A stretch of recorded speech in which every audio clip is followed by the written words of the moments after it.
بیشتر همین چیزا رو ما به قید میگیریم. آژانسی نظارت در ساحه معارف صفت تحصیل در مکاتب میانه و عالی را معین کرده است که در هیچ کدامی از این بخش‌ها صفت تحصیل تا 50% نیست. صفت تحصیلات در زمینه تحصیلات میانه عمومی، یعنی در مؤسسه تحصیلات عمومی بغیر مؤسسه تحصیلات عمومی تیپ 9 34%، درجه اسقاط‌کنی 80.2%. در مؤسسه تحصیلات ابتدایی کسبی صفت دانش در لیسه‌های کسبی 22.6%، در درجه دانش اسقاط‌کنی 64.3% تشکیل. صفت تحصیلات در مؤسسه تعلیمی تحصیلاتی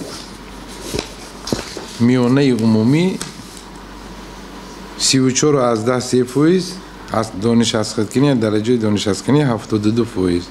و نهایت در زمینه تحصیلات عالی کسبی صفت تحصیلات 44%، درجه اسقاط‌کنی 79.2% تشکیل میده. ولی به گفته رئیس آژانسی نظارت در ساحه معارف، این نشان دهنده صفت تحصیل نگران کننده نیست. در دوره تشکلیابی بد نیست.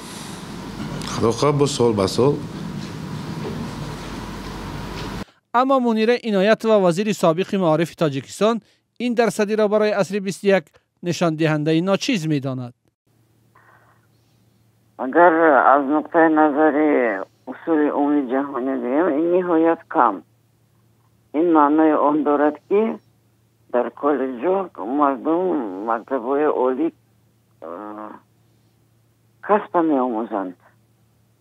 این معنی دارد که آدمی که 23% دانش دارد باید تواناییش چقدر چند پاییز استفاده میبرد.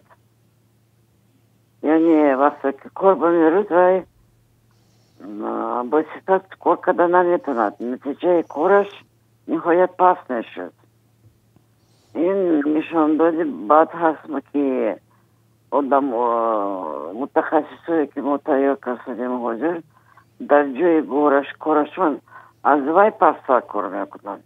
این آژانسی میگوید برای معین کردن سطح تحصیل در کشور معیارهای گوناگون از محیط تعلیم تا جای نشست خوانندگان و تامینات با ادبیات تعلیمی و سطح دانش و عنوان استادان و دانش خود مکتبخوانها و دانشجویان را ارزیابی میکند.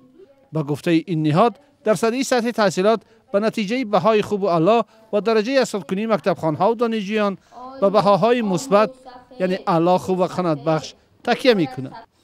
مسئله پس بودن صفت تحصیل و وضع معارف و دانش در مکاتب میانه و عالی کشور یکی از بحث‌های داغ دوران استقلال در تاجیکستان است که وزارت معارف نه همیشه آن را میپذیرد.